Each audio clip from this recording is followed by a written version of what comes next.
bénissons le Seigneur pour ces moments que nous pouvons avoir dans sa présence. Et je vous invite à prendre vos Bibles. Nous allons d'abord prier et ensuite faire la lecture dans le psaume 134.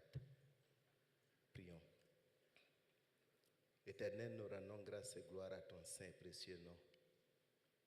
Ton nom est merveilleux. Ton nom est digne. Ton nom est parfait.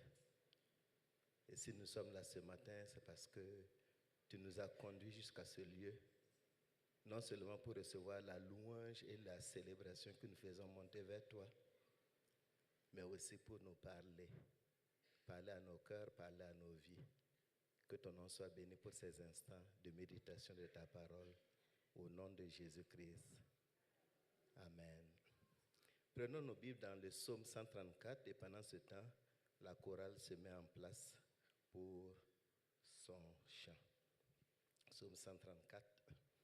Bénissez l'Éternel, vous, serviteurs de l'Éternel. Psaume 134.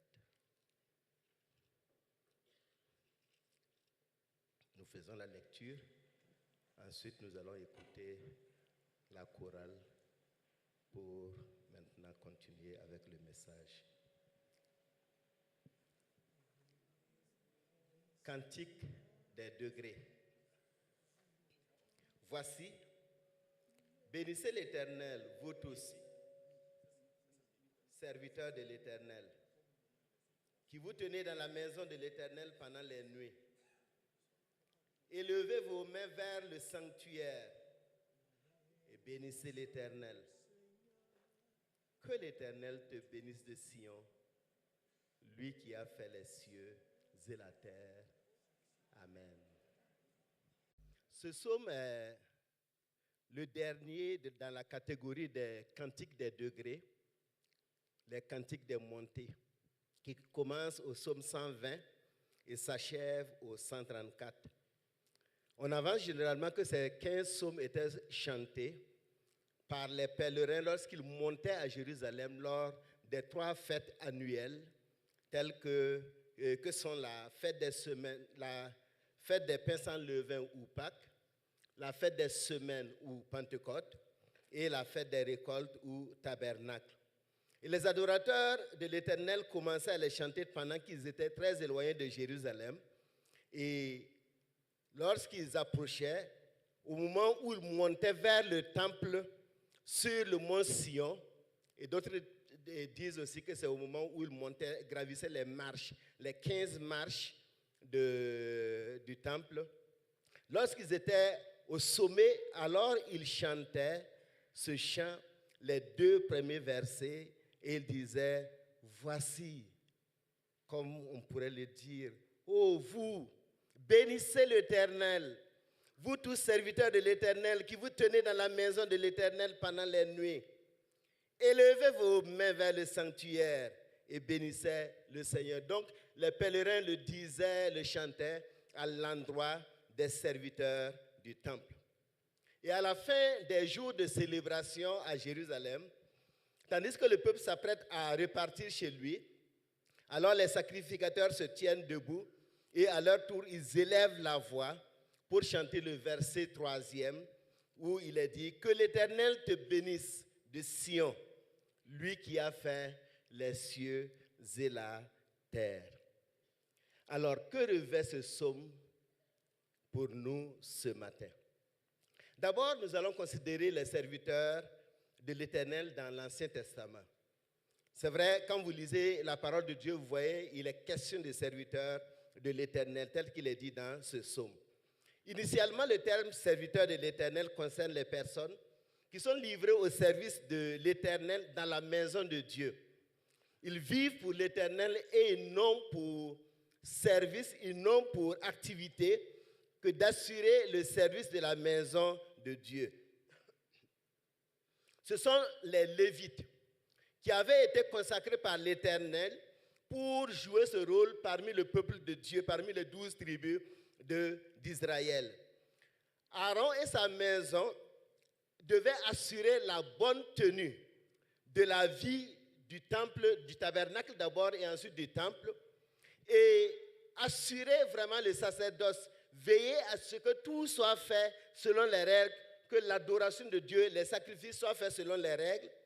Et Dieu a donné à Aaron et à sa famille, Aaron c'est un lévite aussi, il leur a donné les lévites, toute la tribu, pour que la tribu puisse l'assister dans les différentes tâches de la maison de l'Éternel. Le service des lévites se faisait principalement dans la maison de Dieu. Et cela se faisait suivant la loi que Moïse a donnée pour le service du tabernacle. Alors David, en son temps, va maintenant réorganiser ou du moins installer une organisation qui est conforme à son contexte. Parce que maintenant, Israël n'est plus en marche dans le désert, mais Israël est installé dans son pays.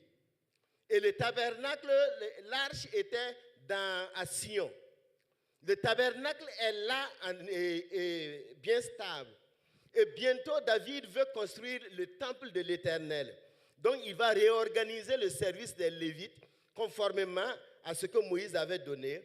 Et chacun pourra donc jouer son rôle dans la maison de Dieu. Tandis que les sacrificateurs assuraient les sacrifices perpétuels, les Lévites étaient répartis en diverses classes. Ils servaient les uns comme chantres, d'autres comme portiers. Le portier était chargé d'assurer la sécurité de toute la maison et veiller à ce que la maison de Dieu soit en pleine sécurité, que les portes soient ouvertes, que les portes soient fermées, etc. Il y avait des responsables des chambres, des responsables des ustensiles, etc. Et dans tous les aspects de la maison de Dieu, le service était assuré jour et nuit. Et par l'organisation qui a été donnée, certains avaient la charge de se présenter à la maison de Dieu le matin et le soir, se présenter devant l'Éternel pour lui dire merci, pour le louer, pour le célébrer, pour tout ce qu'il a fait. Lui offrir de l'encens. D'autres avaient la charge d'offrir les holocaustes au jour du sabbat. Donc les sabbats, vous savez, ça c'est samedi. Donc à chaque sabbat, c'est leur travail, offrir les holocaustes. Et au fait de l'Éternel, il fallait aussi offrir tous les sacrifices qui ont été recommandés et les offrir selon l'ordre et selon le nombre prescrit. Et en ce moment, alors que l'Holocauste brûlait jour et nuit sur l'autel, jour et nuit, les Lévites, il y en avait certains qui, pendant les fêtes annuelles, devaient rester dans la maison et veiller. Veiller et prier l'Éternel pendant les nuits. Et c'est de ça qu'il est question ici. Et vous qui vous tenez dans la maison de l'Éternel pendant les nuits. Et il levait probablement les mains vers le Seigneur pour le louer et lui présenter des offrandes. En somme, pour la classe des Lévites, servir Dieu, c'était le servir principalement dans sa maison.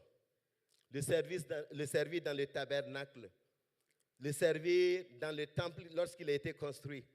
Et tout cela en présence de l'Éternel. Tout se limitait à la relation Israël-Éternel, Éternel-Israël. Et cela se faisait par l'entremise, tout le service se faisait par l'entremise, donc ces Lévites et sacrificateurs. Et les pèlerins venus pour la fête exhortaient donc les sacrificateurs et les Lévites à bénir l'Éternel et à ne pas se relâcher. Oh, vous, bénissez l'Éternel. Vous tous serviteurs de l'Éternel qui vous tenez dans la maison de l'Éternel pendant les nuits, élevez vos mains vers le sanctuaire et bénissez l'Éternel. Oui, c'est vrai, cette classe avait pour rôle de servir, de bénir l'Éternel. Néanmoins, il faut noter que selon la parole que Dieu a donnée par Moïse, tout Israël devait servir l'Éternel. Moïse a dit dans Deutéronome 10, 12, « Maintenant Israël, que demande de toi l'Éternel ton Dieu? Si ce n'est que tu crains l'Éternel ton Dieu, afin de marcher dans toutes ses voies, d'aimer est de servir l'Éternel ton Dieu de tout ton cœur et de toute ton âme. Il s'agissait donc pour tout Israël de servir l'Éternel, mais à des niveaux différents et à des ordres différents. Tous étaient serviteurs de l'Éternel par l'obéissance à la loi, la consécration de leur vie à l'Éternel, le rejet des autres dieux, la recherche de la sainteté à travers les sacrifices. Ils servaient l'Éternel à travers le don des dîmes et des offrandes. Ils le servaient en venant le célébrer lors des fêtes. Et à Jérusalem, effectivement, chaque adulte devait venir. Et il y avait ces 3 fêtes-là où il fallait se présenter à Jérusalem pour la célébration. Tandis que les autres célèbrent aussi chez eux à la maison. Israël était une nation de serviteurs de l'Éternel. Mais dans ce psaume, l'exhortation à bénir l'Éternel, est-ce qu'elle a à voir avec la question du service? Le psaume dit de bénir l'Éternel. Bénissez l'Éternel. Selon les dictionnaires, le verbe bénir, qui donne le mot bénédiction, consiste à appeler la protection de Dieu sur une personne, un groupe ou un objet. Bénir, c'est l'acte ou la parole par laquelle on appelle la faveur divine sur une personne. Mais, en réalité, est-ce qu'un homme peut bénir Dieu? Dans la norme, c'est Dieu qui bénit. L'homme ne peut pas bénir Dieu tel que appeler la faveur divine sur Dieu. Dieu bénit l'homme en lui accordant sa faveur. C'est vrai, il avait donné à Aaron le pouvoir de bénir le peuple, mais Aaron bénissait le peuple, Nombre 6, 24 à 27. Aaron bénissait le peuple au nom de l'Éternel, parce que la faveur vient de Dieu seul. Mais le verbe bénir, selon le Larousse, se traduit aussi par une invite à louer. Alors, bénir l'Éternel consisterait à louer l'Éternel, applaudir l'Éternel, et certaines versions de la Bible vont remplacer bénir l'Éternel par remercier l'Éternel. L'idée ici est que le croyant se mette à manifester sa reconnaissance, manifester sa gratitude à l'Éternel. Et Israël était invité à bénir l'Éternel, le remercier lorsqu'il sera dans le pays et qu'il se rassasiera. Deutéronome 8, 10. Et dans le contexte du tabernacle et du temple, les serviteurs de la maison de Dieu, puisque c'est eux qui y officiaient, étaient invités à manifester à l'Éternel la reconnaissance, la gratitude du peuple pour tous les actes de bonté en sa faveur. Les pèlerins les invitent à bénir l'Éternel, le louer, le célébrer pour sa fidélité envers Israël. Sa fidélité qui est manifestée à travers sa protection et à travers ses provisions. Grâce à sa protection, nous sommes venus des différentes contrées d'Israël jusqu'à ce lieu. Et grâce à ses provisions, nous sommes venus et nous pouvons célébrer parce qu'il y a de quoi nourrir le peuple. Et rappelez-vous, dans Deutéronome 14, 22, des dîmes étaient prélevées, des dîmes spéciales étaient prélevées pour être consommées au temple lors des célébrations. Ça, c'était la deuxième forme des dîmes. Et donc, grâce à la provision de Dieu, chacun vient avec ses dîmes, ou bien il vend ce qu'il a produit, et il vient à Jérusalem, il l'achète à partir de l'argent qu'il a recueilli, pour pouvoir faire la fête sur place. En définitive, les serviteurs du temple devaient bénir Dieu. Ils bénissaient Dieu par les sacrifices, par les chants et tous les actes cultuels qu'ils devaient mener. C'est alors ainsi qu'ils servaient l'Éternel. Leur service célébrait l'Éternel pour qui il est et pour ce qu'il fait pour Israël. Ainsi donc, bénir l'Éternel consistait en réalité à réaliser un service dont la résultante va élever le nom de Dieu, dont la résultante va élever, glorifier Dieu. Les Lévites étaient exhortés à ne pas se donner du répit pour ce service. Ils devaient satisfaire aux attentes de Dieu en le bénissant, en faisant en sorte que l'acte qu'ils posent, les actes qu'ils posent, puissent permettre au nom de Dieu d'être connu et élevé. Donc, bénir l'Éternel, c'est le servir de manière à ce qu'il soit vu, connu, adoré, élevé. Alors, qu'est-ce que tout cela signifie pour vous et moi, peuple de l'Alliance de la grâce? Qui sont les serviteurs de l'Éternel dans l'Alliance de la grâce? Cette alliance dont nous sommes les bénéficiaires. Et en quoi consiste le service rendu à Dieu dans ce temps de la grâce? Lorsque nous lisons le Nouveau Testament, je vous invite à ouvrir vos Bibles dans 1 Pierre 2, c'est un passage bien connu. 1 Pierre 2, versets 9 à 10. 1 Pierre 2, versets 9 à 10.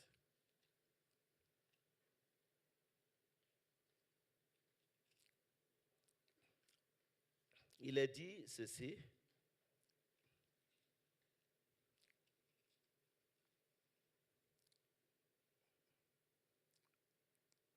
Verset 9.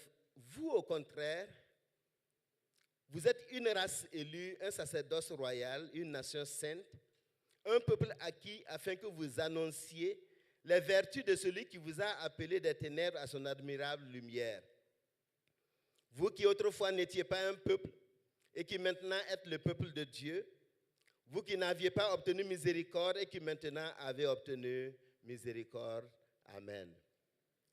Alors, dans ce passage, nous voyons que le service a une double zone d'exécution. Il consiste à servir au niveau des membres de l'église locale, mais aussi à servir dans le monde qui est extérieur à l'église locale. Et Pierre a lancé cette interpellation qui invite chaque chrétien à devoir prendre en compte cette double dimension du service qui lui est confié. Lorsque nous chantons les paroles du psalmiste qui exhorte en disant « Oh, vous, bénissez l'Éternel, vous tous serviteurs de l'Éternel qui vous tenez dans la maison de l'Éternel », nous devons comprendre que ces paroles s'adressent pleinement à nous. Pourquoi? Parce que nous nous tenons dans la maison de Dieu. Puisque nous sommes, vous et moi, le temple de Dieu. Pris individuellement, selon 2 Corinthiens 6,16, tu es le temple de Dieu.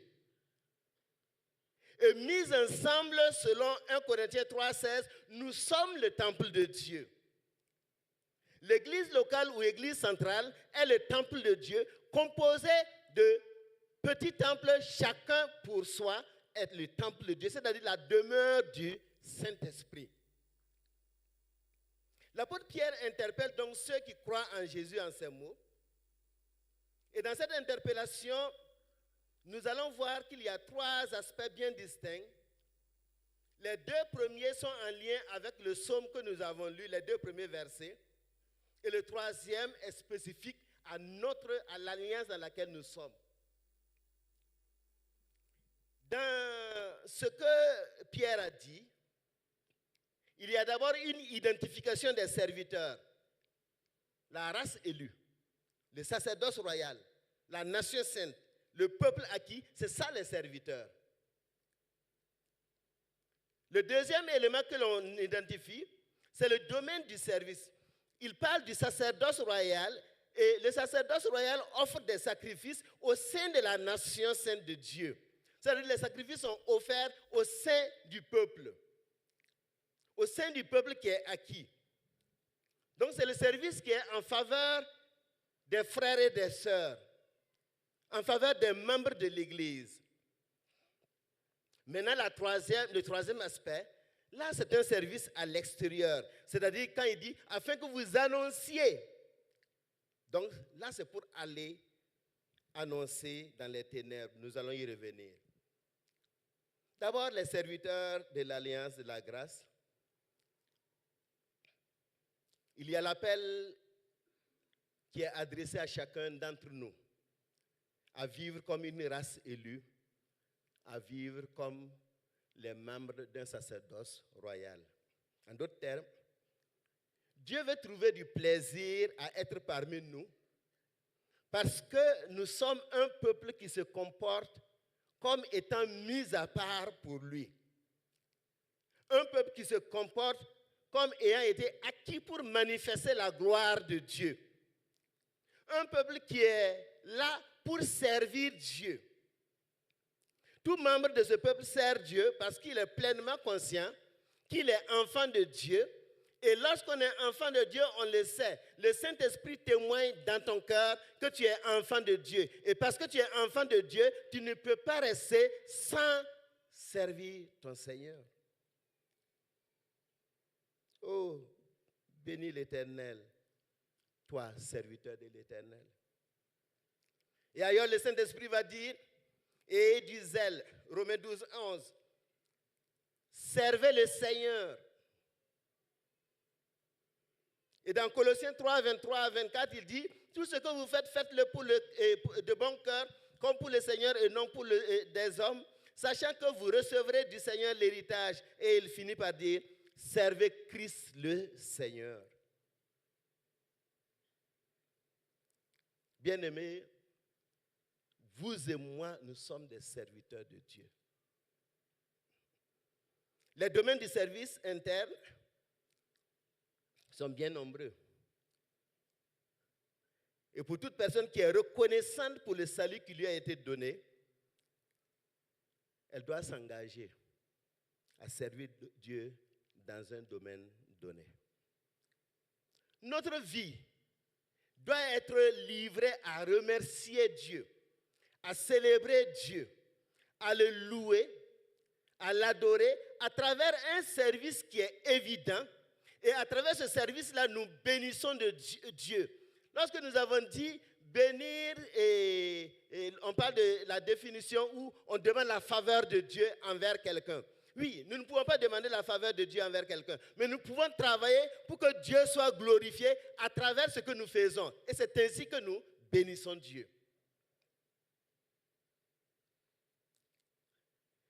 Ne pas servir, c'est se comporter comme les Israélites désobéissants, qui ont délaissé l'Éternel pour servir Baal. Alors la question ce matin, qui est-ce que tu sers? Je l'ai dit une fois ici, you've got to serve someone. Tu as à servir quelqu'un, soit Dieu, soit Satan. Qui est-ce que tu sers? Considérons les domaines du service interne. Il y a un premier aspect que vous et moi, nous avons l'occasion de réaliser, c'est l'adoration durant le culte. C'est mené, il y a les pasteurs, il y a les conducteurs de louanges, les conducteurs de musique, les chorales, et tout adorateur qui vient dans la maison de Dieu, personne ne doit venir et repartir sans avoir pris le temps d'élever le nom de Dieu pour qu'il soit élevé et connu. Est-ce que tu participes à l'adoration? Autrement, qu'est-ce que tu cherches parmi les adorateurs si tu ne participes pas? À quoi te sers-tu pour Christ? Il y a aussi la bonne tenue du culte qui est assurée, c'est vrai, par les pasteurs, les diacres, les membres de l'accueil, ceux qui servent à l'accueil. ceux qui sont à la sécurité, ceux qui assurent la sonorisation, ceux qui assurent l'imagerie, l'électricité, etc. Et chacun doit le faire de tout son cœur. Vous ne faites pas ça pour quelqu'un, pour les beaux yeux de quelqu'un, mais c'est pour l'éternel Dieu. Il ne faut pas que ce soit comme du chantage. Si tu ne me fais pas ça, je ne fais pas ça. Non. Un enfant de Dieu n'agit pas comme ça. Si vous servez, servez Dieu. Si vous ne servez pas Dieu, laissez tomber. Donc, nous sommes invités à faire quelque chose pour Dieu. Et le faire avec crainte et tremblement, parce que nous allons répondre. On va répondre. Il y a l'orientation dont ont besoin les membres de l'Église lors du culte. Qui donne l'orientation? L'orientation est donnée à travers les messages délivrés par les pasteurs. L'orientation est donnée aussi à travers les chants qui sont donnés, les messages contenus dans les chants. L'orientation est donnée à travers les messages surnaturels que le Seigneur donne dans l'assemblée. L'orientation est donnée par les responsables, les animateurs, les moniteurs du DENAB qui enseignent les enfants. Tout ça, c'est le service de l'Éternel et chacun doit le faire bien. Il y a la gestion de la vie de l'Église. Les anciens, les diacres, l'ancien demandait qu'on prie pour les anciens, les diacres, afin qu'ils mènent bien leur ministère avec les pasteurs. Et c'est effectivement nécessaire que chacun fasse son travail sérieusement. Ce n'est pas une affaire, ce n'est pas du jeu. Tu ne le fais pas pour un homme. C'est pour le Seigneur. Bénissez le Seigneur, c'est faire bien sa part de travail. Il y a l'accompagnement des membres de l'église locale dans la vie quotidienne. On a encore les pasteurs, les diacres, les anciens.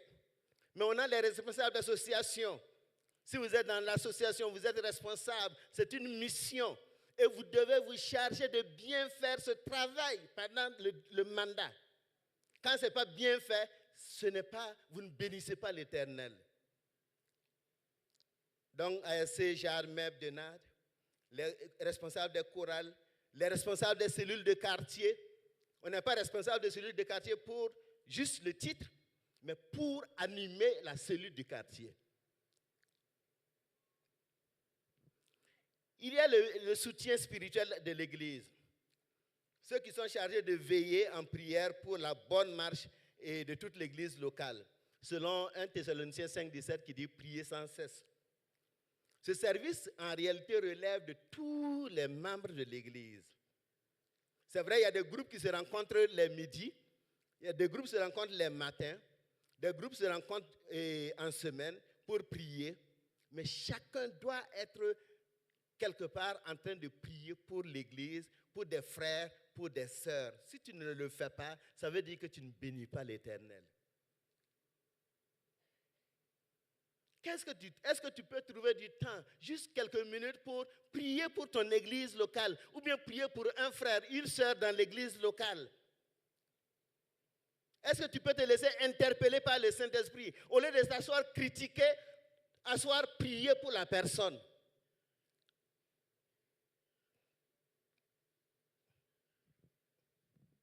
Il y en a quand ils quittent le dimanche, ils partent chez eux, ils reviennent dimanche prochain. Et on vient chanter « Bénissez l'Éternel » alors qu'on ne fait rien.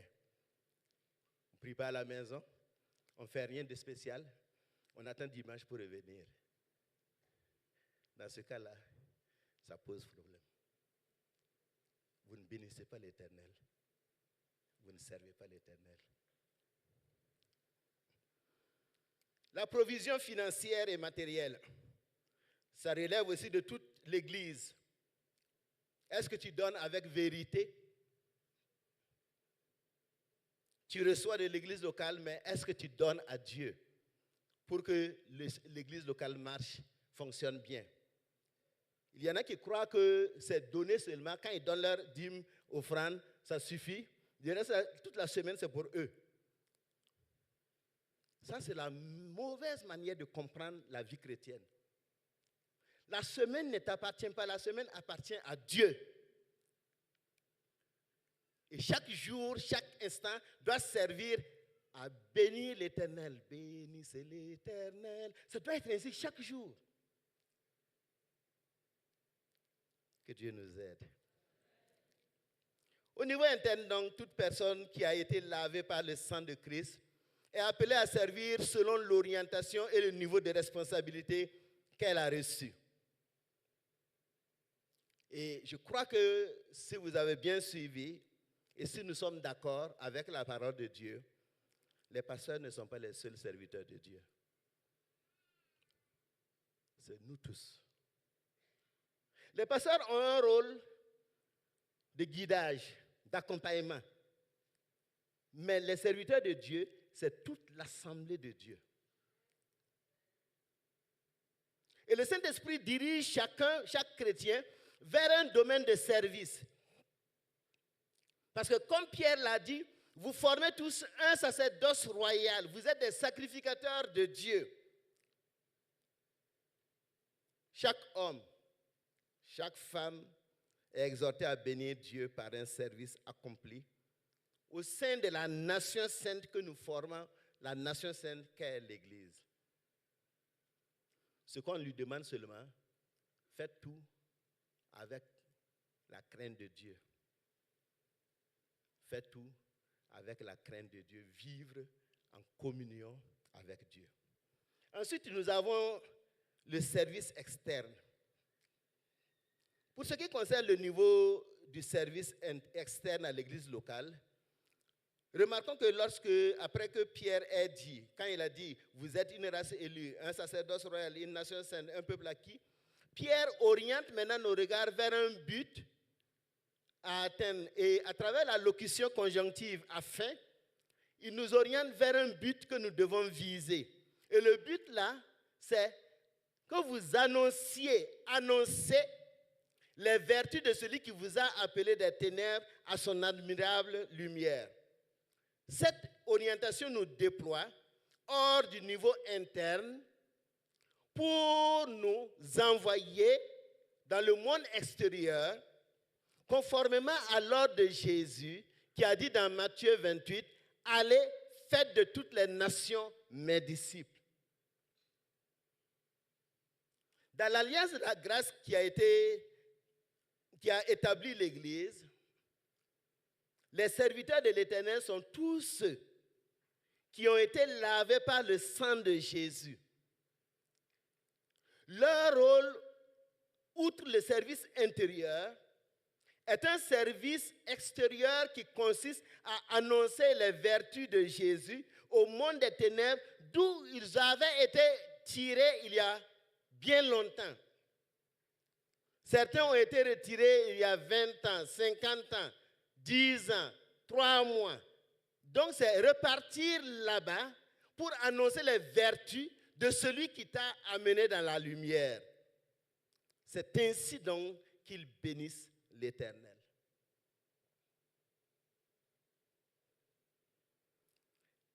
Comment peut-on annoncer les vertus de notre Seigneur dans ce monde?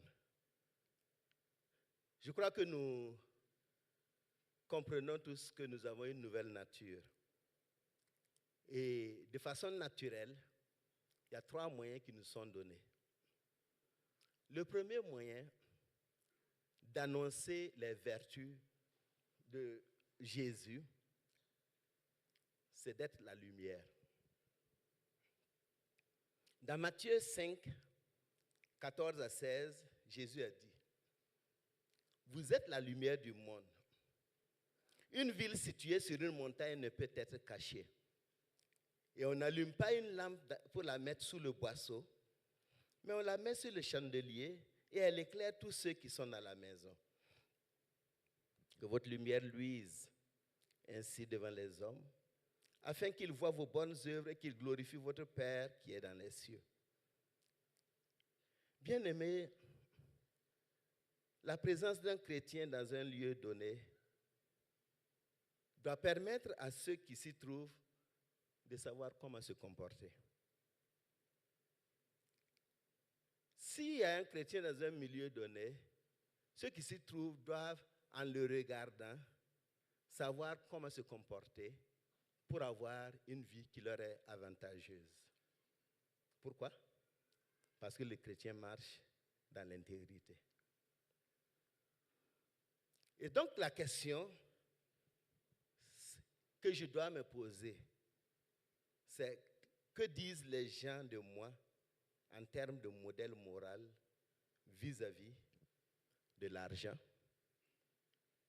Qu'est-ce que les gens disent de toi dans la gestion de l'argent, dans ton milieu? Qu'est-ce qu'ils disent de toi en termes de pouvoir, l'autorité qu'on t'a donnée? Qu'est-ce qu'ils disent de toi? C'est ça qui doit être la lumière. Qu'est-ce qu'ils disent de toi en termes, en lien avec le sexe, la sexualité? Qu'est-ce qu'ils disent de toi? Par quelle lumière permets-tu à tes collègues ou voisins de savoir comment vivre, comment être heureux sur la terre? Quelle est ta lumière? Paul a dit dans 2 Corinthiens 6, 14, ne vous mettez pas avec les infidèles sous un joug étranger. Car quel rapport y a-t-il entre la justice et l'iniquité? Qu'y a-t-il de commun entre la lumière et les ténèbres? Mais maintenant, si tu prends ta lumière, tu vas la plonger dans les ténèbres. Et tu vis dans les ténèbres. Et tu marches dans les ténèbres. Et toi-même, tu es un modèle de ténèbres. Comment veux-tu que les gens soient sauvés? Est-ce que je révèle Christ? Est-ce que nous révélons Christ au monde par la lumière du Christ qui est en nous? Si nous révélons Christ au monde par la lumière du Christ qui est en nous, alors nous sommes serviteurs de Dieu, alors nous sommes de ceux-là qui bénissent l'Éternel.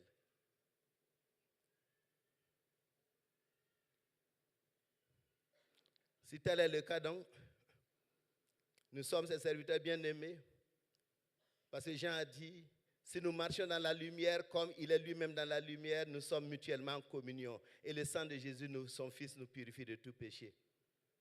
Bénir Dieu, c'est être la lumière dans son milieu. Quelle lumière tu dégages? Deuxièmement, nous annonçons les vertus du Seigneur par le fait que nous sommes le sel dans notre milieu. Jésus a dit à ses disciples, Jean 5, 13, vous êtes le sel de la terre, mais si le sel perd sa saveur, avec quoi la lui rendra-t-on? Il ne sert qu'à être jeté dehors et foulé aux pieds par les hommes. En d'autres termes, la présence d'un chrétien dans un lieu donné doit permettre à Dieu d'y apporter et installer sa bénédiction pour rendre ce lieu agréable et durable à cause de l'enfant de Dieu.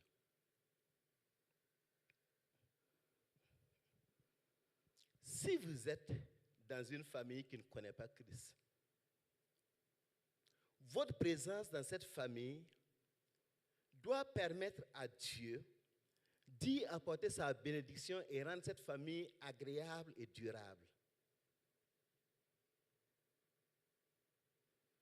Si votre entrée dans la cour amène tout le monde à crier, il est encore là, elle est encore là, il y a un problème. Et malheureusement, il y en a qui sont ainsi. Si vous êtes dans un service public ou privé, votre présence dans ce service doit permettre à Dieu d'y apporter sa bénédiction pour rendre ce service-là agréable et durable. On ne doit pas fermer la boîte, mais à cause de vous, la boîte doit durer. Par votre intégrité, parce que vous êtes du sel, du bon sel.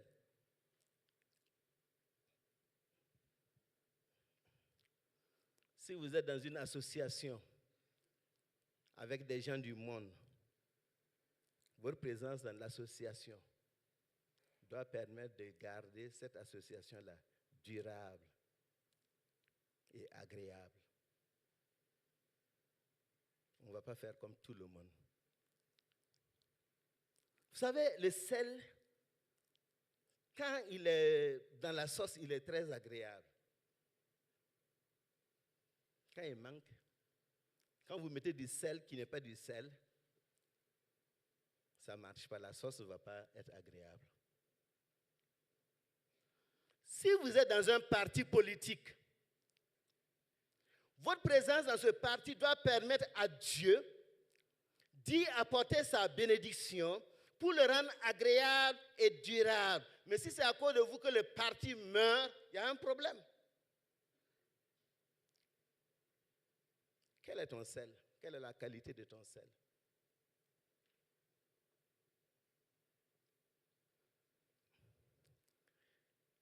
N'oublions pas qu'il a été dit dans le psaume 33, 12, « Heureuse la nation dont l'Éternel est le Dieu, heureux le peuple qu'il choisit pour son héritage. » Ce qui signifie que lorsque les chrétiens gardent la saveur de Christ, ils sont une bénédiction pour leur nation.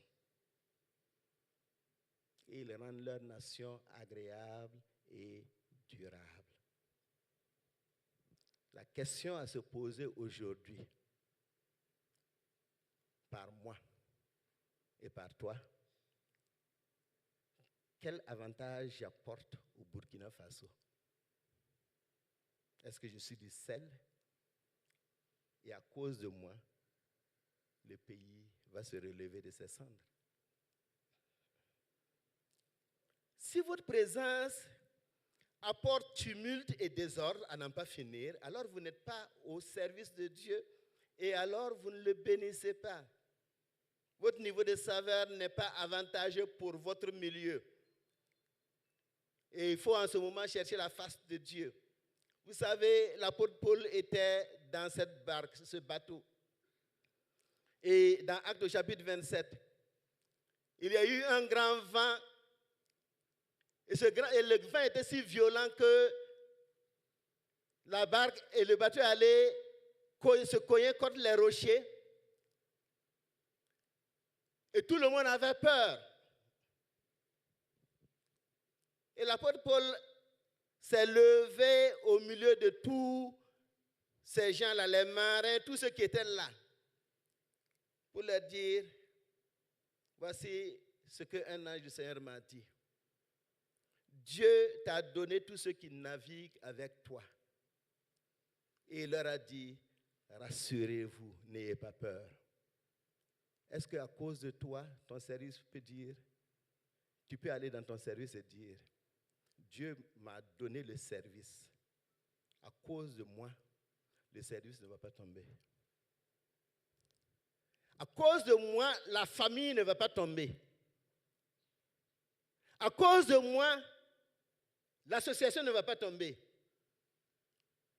À cause de moi, le parti ne va pas tomber. À cause de moi, ma nation ne va pas tomber.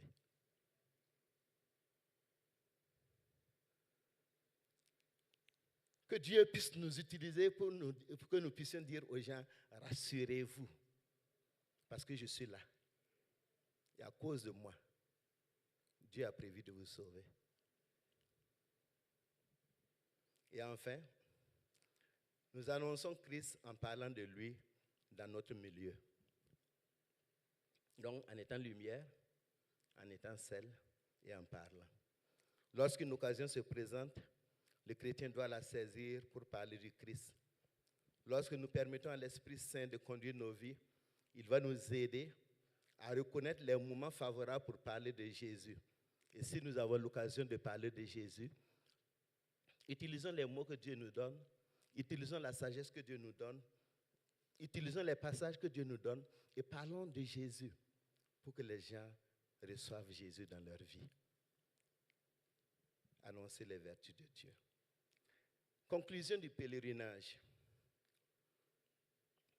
Alors que dans les temples, les sacrificateurs élevaient la voix pour chanter la troisième strophe, le troisième verset qui dit « Que l'Éternel te bénisse de Sion ». Donc tout le peuple était debout et les sacrificateurs se lèvent. « Que l'Éternel te bénisse de Sion, lui qui a fait les cieux et la terre ». Et après ces paroles, les pèlerins pouvaient maintenant quitter, rentrer chez eux. Mais pour vous et moi, Nous tous, nous sommes sacrificateurs. Ce n'est pas nous qui allons le dire. Pour vous et moi, c'est le Seigneur lui-même qui dit que l'Éternel te bénisse de son trône de gloire.